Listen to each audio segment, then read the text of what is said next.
Le Seigneur, ce qu'il faut comprendre, c'est qu'il nous donne des enseignements par inspiration, mais parfois, il passe par les autres. Ce qu'on a un peu plus de misère à le comprendre, il passe par les autres. Puis des fois, il passe par les événements aussi. Des portes qui se ferment, des portes qui s'ouvrent et tout ça. Dans les premiers temps, que j'avais été invité à donner des conférences, j'en ai une à Québec. J'avais eu l'occasion de prendre la parole à différentes occasions, de par mon travail, par les responsabilités que j'avais assumées sur le plan professionnel. Et j'ai toujours eu l'esprit que quand on prend la parole, on doit être préparé. Je ne mets pas un texte, là, mais je vais avoir un genre de canevas là, dans lequel je sais par quoi je commence, et puis je sais les idées que je vais développer, puis par quoi je conclue. Alors, je fais un schéma. C'est ce que je fais dans l'avant-midi. Dans l'après-midi, je n'étais pas préparé, et on me demande pour parler. Dans la semaine suivante, il y a un type qui a fait 2h30 d'automobile pour venir me rencontrer. Puis il était un petit peu gêné quand il est arrivé. Il se sentait mal un peu de me dire ça. Mais il dit, c'est trop fort, il faut que je te le dise. Il dit, je t'ai écouté dans l'avant-midi, tu étais préparé. Je t'ai écouté dans l'après-midi, tu n'étais pas préparé. Puis ton enseignement de l'après-midi était bien meilleur que celui de l'avant-midi. Fait qu'il dit, je veux te dire que tu ne dois plus te préparer pour donner tes conférences. Je suis resté surpris. J'ai dit, ouais. Il dit, je peux te dire que tu me déranges, mais je sens que ça vient de Dieu et je vais tenter de suivre tes recommandations. Après, je suis invité à donner une conférence, mais 2 conférences au même endroit. Oh, 2 conférences pas préparées. Je dis, je fais confiance au Seigneur. Seigneur, tu l'as demandé, je te fais confiance, je plonge dans la confiance. Ça a bien été, je t'ai bien inspiré. Par la suite, c'est une fin de semaine. C'est 5 conférences, du vendredi soir au dimanche matin. Pas préparé?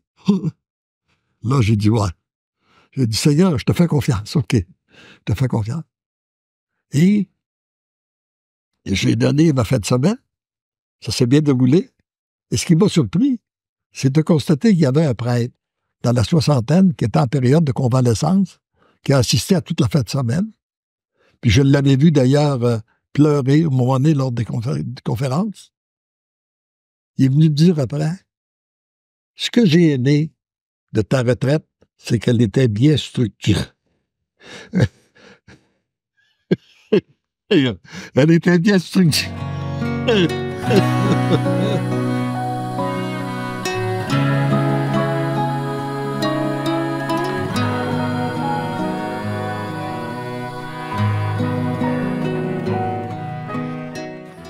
Et ce fut pour moi une grâce merveilleuse parce que tous les voyages que j'ai faits en Europe, les 30 voyages que j'ai faits, d'être capable de ne pas être obligé de me préparer, autrement que dans la prière, puis de voir que le Seigneur m'inspirait.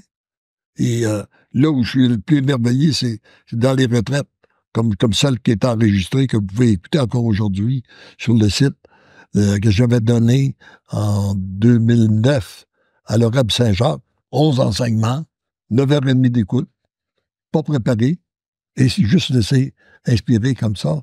Ces retraites-là, elle les donnait, elle les continuait à être diffusées. Alors, je suis dans l'émerveillement, continuellement, de voir ce que le Seigneur fait. Père, je vous demande d'envoyer votre Esprit Saint en abondance sur cette assistance. Cette assistance visible, mais aussi cette assistance invisible.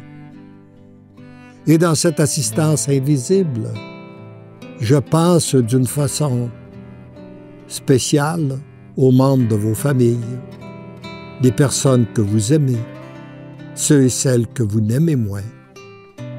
Je pense aussi à tous les choisis de Jésus qu'il y a à travers le monde pour construire cette nouvelle civilisation de l'amour qui est bel et bien en marche présentement. Je pense aussi à tous ceux et celles qui vont écouter ou regarder cette vidéo.